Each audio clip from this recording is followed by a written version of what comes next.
হাঁসের ডুবাডুবি দেখতে কার না ভালো লাগে।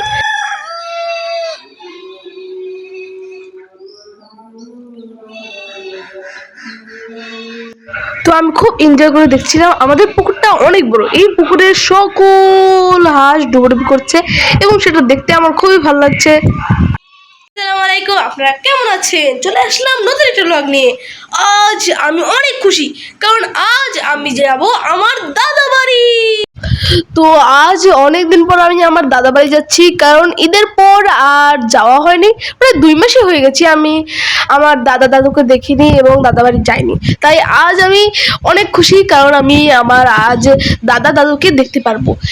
রাস্তা কোনো লোকজন নাই। আসলেই তো বৃষ্টি পানির পড়ার পর এটা আরো সুন্দর হয়ে গেছে। বৃষ্টির পরের প্রকৃতির এই সুন্দর দৃশ্য দেখে আমার মন একদম চমকে ওঠে, কারণ এত সুন্দর আবহাওয়ার সাথে এত সুন্দর দেখতে গাছপালা, মনে হচ্ছে যেন কচি পাতা গজিয়েছে সবে। এর জন্য আমার অনেক ভালো লাগছে, একদম শীতল একটি হাওয়া এসে বুকে লাগছে। আমার তো খুবই ভালো লাগছে। আজ আমি বাড়ি যাচ্ছি এবং প্রকৃতি আমাকে একটা লাল কার্পেটের মতো শোভা দিচ্ছে যে যাও, সামনে এগিয়ে যাও। তো আমাদের বাড়ি যেতে হলে সবসময় খেওয়া পার করতেই হয়, তাই আমরা এখন যাচ্ছি। তো আমরা চলে আসলাম শেষ পর্যন্ত খেওয়াঘাট এসেই আমি দেখি, আরে বাবা, ইলিশ মাছ নিয়ে বসেছে, কিন্তু ইলিশ মাছ তো শেষ হয়ে গেছে। আবার দেখছি যে কত বড় বড় চিংড়ি মাছ, উরি বাবা।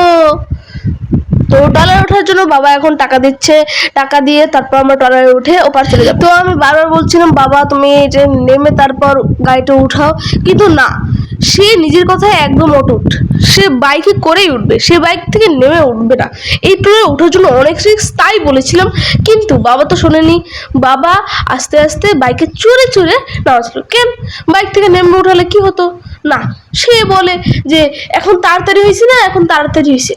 আমি বলি কিসের তাড়াতাড়ি, ট্রলার কি এখনই ছেড়ে দিত? তারপর হয়েছে হয়েছে, অত কথা বাড়ানো লাগবে না। তারপর দেখতে দেখতে আমাদের ট্রলারও প্রায় ছেড়ে দিল।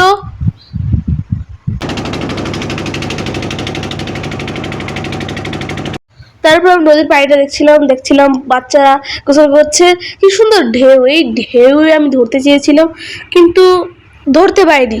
তারপরে এই চর জায়গার জন্য বিশাল একটা চার দিছে আগের যে এইখানে, এটা কি বাজে নি, এটা ওই যে টার্মিনালটা ডুবে গেছে, তাই এখান থেকে বড় একটা চার দিয়ে এনেছে, যাতে চরের সময় কারোর ক্ষতি না হয় এবং ট্রলার যাতে আটকে না যায়।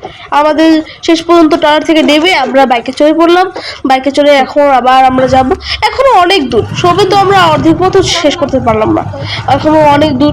আমার দাদার বাড়ি আমার বাসা থেকে অনেক দূরে, কি করবো। একটু রোদ একটু বৃষ্টি, উপরওয়ালার কি সৃষ্টি।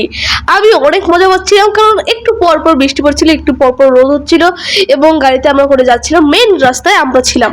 শেষ পর্যন্ত এক জায়গায় থামিয়ে আমরা একটু বিশ্রাম নিচ্ছিলাম, কারণ অনেক ট্রাভেল করছিলাম। তারপর বাড়ি এসে দেখি আমার জন্য আমার ফুফি এসে কতগুলো চোখ ক্যান্ডি রেখে গেছে। আমি বলি কিভাবে খোলে বা কিভাবে খায়, আমি খুলতে পারছিলাম না। তারপর আমার কাকি বলে যে এটা দাঁতের ভিতরে, মানে এরকম দাঁতের ভিতরে লাগিয়ে তারপর টান দিয়ে খুলে ফেললেই খুলে যায়। তারপর খেয়ে দেখলাম অনেক মজা পেয়েছে। তারপর গ্রামের কি প্রকৃতি, আমার দেখে পরানটা জুড়িয়ে গেল। কত সুন্দর মানুষ ধান লাগিয়েছে। এই ধান যখন শীতকালে বা শরৎকালে না, হ্যাঁ শরৎকালে বড় হবে, তখন এটা দেখতে আরো সুন্দর হবে। ম্যাঘটাও কত সুন্দর, একদম ধারের উপরে ম্যাঘ, তার উপরে জগৎ। না না, তারপর দেখলাম হাঁসের ডুবাডুবি, হাঁসেরা কিছু সুন্দর ডুবাডুবি করে উপরে উঠে আসছে, মানে তারা একবার গোসল করছে, আবার উপরে উঠছে, শুকিয়ে আবার গোসল করছে। আমাদের এই পুকুরটা না অনেক বড়, তাই আমরা বাড়ি আসলেই সবাই মিলে এই পুকুরটায় গোসল করি। আমি আমার চাচাতো ভাই বোন সবাই মিলে কত সুন্দরভাবে এখানে গোসল করি।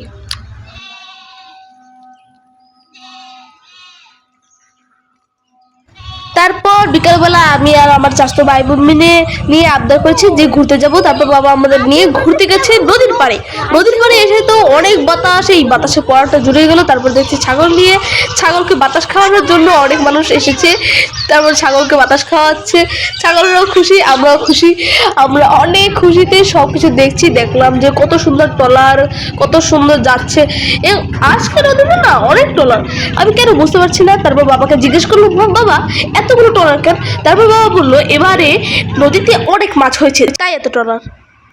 তারপর মাগরিবের পর আমরা চলে যাওয়ার জন্য রেডি হয়ে তারপর তো আমরা বাসার দিকে রওনা হচ্ছি। আমরা কিন্তু বাড়ি আসলে একদিনের চেয়ে বেশি থাকতে পারি না, আমার বাবার অফিস থাকে, আমার স্কুল থাকে, আমার সবারই কাজে লেগে থাকা প্রয়োজন। তাই আমরা একদিন বাড়িতে আসলে ওদিনকে সন্ধ্যাবেলায় চলে যাই। তো শেষ পর্যন্ত আমরা পৌঁছে গেলাম খেয়াঘাটে এসে আমরা অপেক্ষা করতে করতে আমি বসে পড়লাম, কারণ আমার অনেক ঘুম পাচ্ছিল। এই ঘুমের মধ্যে দাঁড়িয়ে থাকতে আর ভালো লাগছিল না, তাই আমি একটা কোনায় গিয়ে বসে পড়লাম। তারপর দেখতে পেলাম যে কচুরিপানাগুলো অনেক এখানে জমা হয়ে গেছে, অনেকগুলো কচুরিপানা, আসলে আর ভালো লাগতেছিল না। তারপর বাবাকে বললো, বাবা তুমি একটু সিগন্যাল দাও না। তারপর বাবা বললো, আচ্ছা দিচ্ছি বাবা, দাঁড়া সবুর কর। তারপর বাবা বাইকটা ধরে অন করে সিগন্যাল দিতে লাগলো।